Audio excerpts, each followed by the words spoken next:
ये robin Davidson की जिंदगी की, उसके साहस की, उसके सफर की सच्ची कहानी है। साल 1975 रॉबिन को दिखाया जाता है, जो कि ऑस्ट्रेलिया के एक छोटे से टाउन में, जिसका नाम एलिस स्प्रिंग्स है, वहाँ अपने डॉग के साथ आती है। वो अपना घर छोड़कर यहाँ पर आई है। दरअसल उसका मकसद है कि वो ऑस्ट्रेलिया के रेगिस्तान को पार करे, जो 2700 किलोमीटर लंबा है। ये ऑस्ट्रेलिया का रेगिस्तान हिंद महासागर पर खत्म होता है। ये सफर इतना आसान नहीं होगा। इस सफर में उसकी जान भी जा सकती है और इस रेगिस्तान को पार करने के लिए उसे 3 ऊंट चाहिए होंगे, ताकि वो उस पर अपनी जरूरत का सामान ढोकर अपने सफर को शुरू करे। और इस वक्त उसके पास पैसे नहीं होते। वो कई लोगों को लेटर्स भी लिखती है, लेकिन उसे कोई मदद नहीं मिलती। इसीलिए टाउन में उसे एक छोटी मोटी जॉब करनी पड़ती है। उसे रहने के लिए कमरा भी मिल जाता है, पर उसका एक ही मकसद है कि वो उस रेगिस्तान को, जिसकी लंबाई 2700 किलोमीटर है, किसी भी कीमत पर पार करे। पर वो जिस किसी को अपने इस प्लान के बारे में, अपने सफर के बारे में बताती है, उस पर कोई यकीन नहीं करता, क्योंकि इतने लंबे सफर पर रेगिस्तान से होकर जाना अपनी जान से खेलने के बराबर है। आज तक कभी किसी ने ऐसा नहीं किया, लेकिन अब उसने ठान लिया है। इसीलिए वो ऊंटों के एक फार्म में जाती है, जिसके ओनर का नाम कर्ट होता है।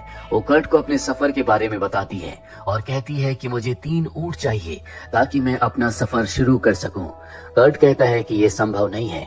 वो बताती है कि सन 1935 में मेरे पिता ने अफ्रीका के रेगिस्तान को, जिसका नाम कालाहारी है, उसे पार किया था, और अब मैं इस रेगिस्तान को पार करना चाहती हूँ। कर्ट कहता है कि मैं तुम्हें 3 ऊंट दे सकता हूँ, लेकिन इसके लिए 8 महीनों तक तुम्हें मेरे फार्म में बिना पैसों के काम करना होगा। इससे तुम्हें ऊँटों की भी अच्छी नॉलेज हो जाएगी। वो कहती है ठीक है, इसके लिए हम एक एग्रीमेंट कर लेते हैं। कर्ट कहता है कि मैं अपनी जबान से कभी नहीं मुकरता, तुम्हें मुझ पर विश्वास करना होगा। रॉबिन उसकी बात मान जाती है और अब वो अपनी जॉब छोड़कर कर्ट के फार्म में आ जाती है। हालांकि कर्ट की वाइफ उसे कहती है कि तुम इसी घर में रह सकती हो, लेकिन रॉबिन घर के अंदर नहीं बल्कि घर के बाहर अपना टेंट लगाती है। दरअसल वो एक्सपीरियंस करना चाहती है कि घर के बाहर कैसे रहा जाता है। कर्ट उसे कहता है कि तुम्हें जूते और चप्पल नहीं पहनने चाहिए, ताकि तुम्हारे पैर मजबूत हो जाएं। इससे तुम्हें अपने सफर में आसानी होगी। वो उसकी बात मान जाती है और अब वो फार्म में दिन रात काम करती है। कर्ट उससे बहुत ज्यादा काम लेता है। वो भी पूरी मेहनत से ऊँटों की देखभाल करती है, जिससे उसे ऊँटों के बारे में बहुत ज्यादा नॉलेज हो जाती है। 8 महीने बीत जाते हैं और अब वो कर्ट के पास जाती है। कहती है कि मैंने अपना वादा पूरा किया। 8 महीनों से मैं तुम्हारे फार्म में काम कर रही हूँ। अब वादे के मुताबिक तुम्हें मुझे 3 ऊँट देने होंगे। कर्ट कहता है कि मैंने कोई वादा नहीं किया, तुम मेरे फार्म से निकल जाओ। और वो रॉबिन को अपने फार्म से निकाल देता है। रॉबिन को इससे बहुत दुख होता है। वो बहुत ज्यादा फ्रस्ट्रेटेड है, क्योंकि उसने सोच लिया था कि अब उसका सफर शुरू होने वाला है, लेकिन पैसे ना होने की वजह से एक बार फिर से उसका सफर रुक गया। उसके पास रहने के लिए कोई जगह नहीं है। रास्ते में उसे एक अबेंडेंड घर दिखता है, वहीं पर वो रहने का फैसला करती है। यहाँ पर एक और ऊँटों का फार्म होता है। वो उस फार्म के ओनर के पास जाती है और बताती है कि कर्ट ने उसके साथ क्या किया। साथ ही वो ये भी कहती है कि मैं अपने सफर को जल्द से जल्द शुरू करना चाहती हूँ। इसके लिए मुझे 3 ऊँटों की जरूरत होगी। वो बूढ़ा आदमी कहता है कि तुम्हें इस सफर पर नहीं जाना चाहिए, ये बहुत खतरनाक हो सकता है, पर उसने तय कर लिया, इसीलिए कहती है कि मैं अपने सफर को किसी भी कीमत पर पूरा करूंगी। बूढ़ा आदमी कहता है कि तुम मेरे फार्म में काम करो और 1 महीने काम करने के बदले मैं तुम्हें 1 ऊँट दे सकता हूँ। वो उसकी बात मान जाती है, जिसके बाद वो उसके फार्म में काम करना शुरू कर देती है। एक दिन रॉबिन से मिलने उसके कुछ दोस्त आते हैं। रॉबिन को इस हालत में देखकर उन्हें उस पर बहुत तरस आता है। वो रॉबिन को समझाते हैं कि तुम्हें अपनी जिद छोड़ देनी चाहिए, पर रॉबिन ने ठान लिया है। वो किसी भी कीमत पर अपने सफर को, अपनी सोच को पूरा करना चाहती है। उसे अपने दोस्तों की कंपनी बिल्कुल पसंद नहीं आती, क्योंकि उसका दिमाग उनसे पूरी तरह से अलग है। इन्हीं में एक फोटोग्राफर भी होता है, जो उसे सलाह देता है कि तुम्हें नेट जियो से, यानी कि नेशनल ज्योग्राफिक चैनल से अपने सफर को स्पॉन्सर करवाना चाहिए। इससे तुम्हें फंडिंग मिल जाएगी। दरअसल वो खुद नेशनल ज्योग्राफिक चैनल में फोटोग्राफर है। अगले दिन उसके सभी फोटोग्राफर दोस्त चले जाते हैं। देखते देखते 1 महीना बीत जाता है। 1 महीना बीतने के बाद वो बूढ़ा आदमी, जिसके फार्म में वो काम कर रही है, अपने वादे के मुताबिक वो उसे एक फीमेल ऊँट देता है, लेकिन अब भी उसे 2 और ऊँटों की जरूरत है। जल्दी उसे पता चलता है कि ये जो फीमेल ऊँट है ये प्रेग्नेंट है, जिसका मतलब ये है कि उसे अब भी कुछ वक्त तक इंतजार करना होगा, ताकि वो अपने बच्चे को जन्म दे और तब तक वो 2 और ऊँटों का इंतजाम कर ले। लेकिन ये इतना आसान नहीं होगा। इसीलिए एक बार फिर से वो कर्ट की फार्म में जाती है ताकि वो उससे 2 ऊँटों की डिमांड कर सके। वहाँ पहुंचकर उसे पता चलता है कि कर्ट ने अपना फार्म किसी और को बेच दिया और अब वो इस नए ओनर को कर्ट और अपनी डील के बारे में बताती है। लेकिन वो कहता है कि कर्ट ने मुझे इस बारे में कुछ नहीं बताया, इसीलिए मैं तुम्हें ऊँट नहीं दे सकता। वो उसे बहुत समझाने की कोशिश करती है पर नया ओनर साफ साफ मना कर देता है। इसके बाद वो अंदर चला जाता है जहाँ पर वो एक ऊँट को कंट्रोल करने की कोशिश कर रहा होता है, लेकिन इसे ऊँटों के बारे में बहुत जानकारी नहीं है। इसीलिए रॉबिन उसकी मदद करती है। वो ऊँट को कंट्रोल कर लेती है और उसे अपनी मजबूरी बताती है। इसके बाद वो नया ओनर उसे 2 ऊँट दे देता है। वक्त काफी बीत चुका है, इसीलिए उसके पास जो फीमेल ऊँट होती है उसने भी अब तक एक बच्चे को जन्म दे दिया है। वो अपना सफर शुरू करने वाली है, इसीलिए वो नेशनल ज्योग्राफिक चैनल वालों को अपने सफर के बारे में एक लेटर लिखती है और अब वो यहाँ से निकलने के लिए तैयार है। साल होता है 1977। उसे यहाँ पर रहते हुए 2 साल बीत चुके हैं। वो बूढ़ा फार्म का ओनर जिसने उसकी मदद की थी, जिसने उसे एक फीमेल ऊँट दिया था, वो कहता है कि कभी भी अगर तुम किसी मेल ऊँट को अपनी तरफ भागते हुए देखो तो उसे बिना सोचे समझे गोली मार देना, वरना वो तुम्हें मार देगा। वो सफर के लिए उसे अपनी एक पिस्टल भी देता है। रॉबिन ने अपने डैड और अपनी सिस्टर को लेटर लिखा था, वो उसे मिलने के लिए आ जाते हैं। हालांकि रॉबिन की सिस्टर नहीं चाहती कि वो इस सफर पर जाए और उसके डैड जो खुद इस तरह के सफर को तय कर चुके हैं वो उसे एनकरेज करते हैं। साथ ही नेशनल ज्योग्राफिक वालों का उसे रिप्लाई आ जाता है जो उसे कहते हैं कि हम तुम्हें स्पॉन्सर करने के लिए तैयार हैं, पर हमारा एक फोटोग्राफर तुम्हारे सफर के दौरान जब भी तुम किसी कस्बे से होकर गुजरोगी और वहाँ पर अपना डेरा डालोगी तो हमारा एक फोटोग्राफर वहाँ पर आकर तुम्हारी फोटोज लेगा। और वो फोटोग्राफर वही उसका दोस्त होता है जिसने उसे सलाह दी थी कि नेशनल ज्योग्राफिक चैनल तुम्हारे काम में, तुम्हारे सफर में तुम्हें फंडिंग कर सकता है। जल्दी वो वहाँ पर उसके लिए सफर की बहुत सारी सप्लाई लेकर पहुँच जाता है और अब वो उस सारी सप्लाई को अपने 3 ऊँटों के ऊपर लाद कर सफर पर जाने के लिए तैयार है। जाने से पहले वो फार्म के बूढ़े ओनर को और अपने परिवार को अलविदा कहती है। उसके सफर में उसके साथ उसका डॉग, 3 बड़े ऊँट और 1 ऊँट का बच्चा होता है। ये रास्ता बहुत ही कठिन है, लेकिन वो लगातार अपने सफर पर आगे बढ़ती ही चली जाती है। रास्ते में जो भी उसके सामने छोटा मोटा गांव या कस्बा आता है वो वहाँ पर डेरा डालती है, जहाँ पर पहले से उसका दोस्त जो कि नेशनल ज्योग्राफिक चैनल वालों का फोटोग्राफर है वो उसका इंतजार कर रहा होता है, जहाँ पर वो उसकी फोटोज लेता है। दरअसल इसे पता होता है कि वो किस रूट से किस तरह से अपने सफर को तय करने वाली है। अब उसके इस सफर की न्यूज न्यूज़पेपर पर छपना शुरू हो जाती है, जिससे उसके इस कठिन 2700 किलोमीटर के सफर के बारे में बहुत से लोगों को पता चल जाता है। 29 दिनों तक वो लगातार चलती रहती है, जिसके बाद उसके सामने एक ओल्गा पार्क आता है। वो उस पार्क के थ्रू जाना चाहती है, ये एक शॉर्टकट है, पर उसे यहाँ से जाने की परमिशन नहीं मिलती। वो वहीं पार्क के बाहर अपना डेरा डाल लेती है। एक बार फिर से फोटोग्राफर उसके पास आता है जो वहाँ पर उसकी फोटोज लेता है, जो रॉबिन को बिल्कुल पसंद नहीं है, लेकिन नेशनल ज्योग्राफिक चैनल वालों के साथ उसका कॉन्ट्रैक्ट है। अगली सुबह एक बार फिर से वो अपने सफर को शुरू करती है। अब उसे घूम कर जाना होगा, जो कि रास्ता पहले से भी लंबा है। कुछ दिन चलने के बाद जब वो एक जगह पहुंचती है तो फोटोग्राफर उसके पास एक बार फिर से आता है और जब ये दोनों एक साथ होते हैं तभी वहां पर एक तूफान आ जाता है। लेकिन फोटोग्राफर उसकी मदद करने की बजाय उसकी फोटोज ले रहा होता है ताकि उसे रॉबिन के स्ट्रगल की फोटोज मिल सके।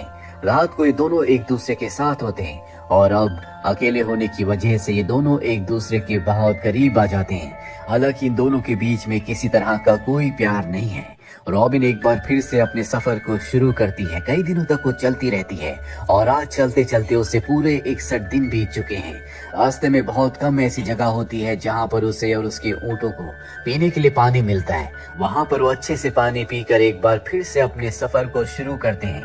रॉबिन बहुत ज्यादा थक चुकी है, उसे उस भीड़ में सोना पड़ता है और एक सुबह जब वो उठती है तो देखती है कि उसके ऊँट उसके आसपास नहीं है, जिससे वो बहुत ज्यादा डर जाती है, क्योंकि ऊँट का उसके आसपास ना होने का मतलब है कि उसकी जिंदगी का यहीं पर खात्मा हो जाएगा। खाने पीने की सारी सप्लाई ऊँटों के ऊपर होती है और अब वो अपने ऊँटों को ढूंढना शुरू करती है। जल्दी उसे अपने ऊँट मिल जाते हैं। इतना लंबा सफर तय करने की वजह से वो बहुत ज्यादा फ्रस्ट्रेट हो चुकी है। वो अपना आपा खो देती है, जिसका गुस्सा वो अपने ऊँट के ऊपर निकालती है। अब लगातार चलते चलते वो एक कस्बे तक पहुंचती है जो कि यहाँ के नेटिव लोगों का है। रॉबिन तय करती है कि अगले 2 दिन वो यहीं पर रुकेगी ताकि उसे आराम मिल जाए। फोटोग्राफर अपने साथी के साथ यहाँ पर आ जाता है। रॉबिन से मिलकर वो बहुत खुश होता है। यहाँ के नेटिव लोगों से उसे पता चलता है कि आगे एक ऐसा इलाका आने वाला है जो कि एक खास कबीले का है। वो अपने इलाके के दूर दूर तक किसी भी फीमेल को नहीं आने देंगे, क्योंकि उन्हें ऐसा लगता है कि बाहर की फीमेल के आने से उनका इलाका अपवित्र हो जाएगा। लेकिन रॉबिन के साथ अगर यहाँ का कोई नेटिव आदिवासी हो तो वो उसे उस रास्ते को क्रॉस करने देंगे। यहाँ के लोग जब अपने एक रिचुअल को परफॉर्म कर रहे होते हैं तो फोटोग्राफर चुपके से उनकी फोटोज ले लेता है, जो यहाँ के नेटिव लोगों को बिल्कुल पसंद नहीं आती। इसीलिए रॉबिन की मदद नहीं करते और अब रॉबिन को दूसरे रास्ते से जाना होगा जो कि बहुत ही लंबा है, साथ ही इतना खतरनाक कि आज तक किसी इंसान ने उस रास्ते को पार नहीं किया। वहाँ पर मौत निश्चित है, पर अब उसके पास कोई दूसरा रास्ता नहीं है। वो धीरे धीरे अपने सफर पर आगे बढ़ती है। उसके ऊंट और वो सब के सब बहुत ज्यादा थक चुके हैं और एक दिन जब वो आराम कर रही होती है तभी वो देखती है कि बीहड़ के 3 मेल ऊंट भागते हुए उसी की तरफ आ रहे हैं। उसे बूढ़े ओनर की बात याद आ जाती है। वो अपनी गन निकालती है और उनमें से 2 को ना चाहते हुए भी गोली मार देती है। ऐसा करते हुए उसे बहुत दुख होता है, लेकिन उसे अपनी जान बचाने के लिए ऐसा करना पड़ता है।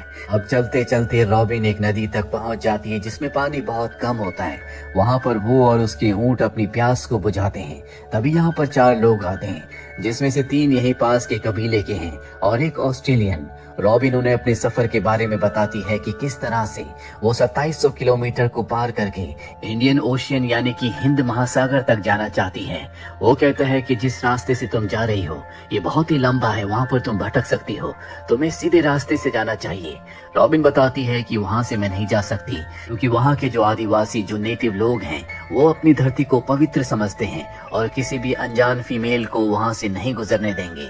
ऑस्ट्रेलियन उसकी मदद करता है और अपने एक साथी को, जो कि यहीं का मूल निवासी है, जिसे थोड़ी बहुत इंग्लिश भी आती है, उसे उसके साथ भेज देता है। और अब उसके सफर में उसके साथ एक नेटिव आदमी भी है, इसीलिए वो सीधे रास्ते से जाने का फैसला करती है। कई किलोमीटर चलने के बाद ये एक जगह पहुंचते हैं जहां पर इन्हें एक आदमी मिलता है जो खुद एक ट्रैवलर होता है। बिन उसे एक लेटर देती है और कहती है कि मेरी सप्लाई खत्म हो चुकी है, क्या इस लेटर को तुम नेशनल ज्योग्राफिक चैनल तक पहुंचा सकते हो? वो कहता है क्यों नहीं। साथ ही यहाँ पर जो उसके साथ बूढ़ा आदमी होता है उसका सफर यहीं तक का है, क्योंकि उसने उस पूरे एरिया को पार कर लिया है जहाँ के नेटिव लोग उसे शायद अकेले उस एरिया को पार नहीं करने देते। पर रॉबिन कहती है मैं चाहती हूँ कि तुम मेरे साथ आगे भी चलो। वो कहता है कि मेरे जूते खराब हो चुके हैं, इसीलिए वो ट्रैवलर से उसके जूते मांगती है। और अब ये दोनों अपने ऊँटों के साथ और डॉग के साथ आगे का सफर तय करते हैं। अगले 20 दिनों तक ये लगातार चलते रहते हैं। रास्ते में उसके साथ जो बूढ़ा आदमी होता है वो एक कैंगरू का शिकार भी करता है। इसे रॉबिन कट करने वाली होती है, लेकिन उसके साथ जो बूढ़ा आदमी है वो कहता है कि यहाँ के कुछ रूल्स हैं, फीमेल किसी भी शिकार को कट नहीं कर सकती। और अब ये आगे चलते हुए एक कस्बे तक पहुंच जाते हैं जहां पर फोटोग्राफर पहले से उसका इंतजार कर रहा था। दरअसल ट्रैवलर को जो उसने लेटर दिया था उस लेटर में इसी जगह की इंफॉर्मेशन थी। और अब जो यहाँ से आगे का बीहड़ है वो और भी खतरनाक है। वहाँ दूर दूर तक पानी का कोई इंतजाम नहीं है, यानी कि प्यास से उसकी मृत्यु भी हो सकती है। साथ ही उसके साथ जो बूढ़ा आदमी होता है वो कहता है कि मेरा सफर खत्म हुआ, अब मुझे यहाँ से लौटना होगा। वो यहाँ से लौट जाता है।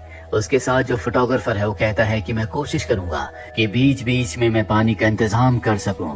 रॉबिन अपने सफर को तय करती है। वो अगले कई दिनों तक अपने ऊँटों के साथ और डॉग के साथ लगातार चलती रहती है। और अब वो इतनी ज्यादा थक चुकी है कि उसका दिमाग उसका साथ छोड़ देता है। वो अजीब अजीब सी चीजों को हेलुसिनेट करने लगती है।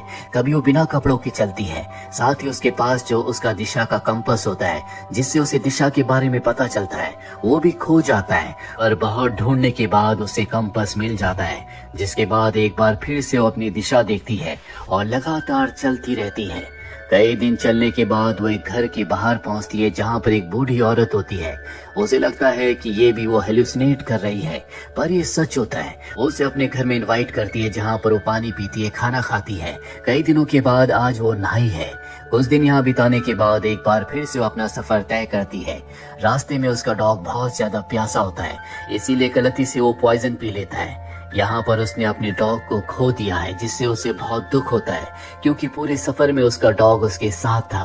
साथ ही उसे अब ये नहीं पता कि वो अपने सफर को पूरा कर पाएगी भी या नहीं। वो बहुत ज्यादा थक चुकी है, मेंटली वो पूरी तरह से टूट चुकी है, पर फिर भी लगातार वो चलती रहती है। और एक दिन जब वो आराम कर रही होती है तो वहाँ पर बहुत सारे जर्नलिस्ट आते, क्योंकि अब तक सबको उसके इस सफर के बारे में पता चल चुका है। पर रॉबिन किसी से नहीं मिलना चाहती। उसकी दिमागी हालत ऐसी नहीं है कि वो लोगों को इंटरव्यू दे, लोग उसकी फोटो खींचे, ये उसे बिल्कुल पसंद नहीं है।